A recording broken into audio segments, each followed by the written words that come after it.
Hi everyone, welcome back to another video from Apps Academy. Today in this episode we will be learning how to crop a video in Picsart.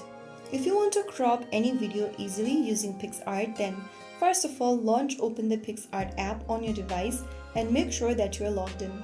From the home page, tap the plus button at the bottom center and then select a video from your device's camera roll. After choosing a video, click on Next. In the video preview screen, go to the bottom and tap on Crop. Here, you can easily crop your video by dragging the slider at the bottom, or you can also manually crop the video by moving the bars, which is available on each sides. Simply drag the bar and select the area that you want to keep on the video, and that's it.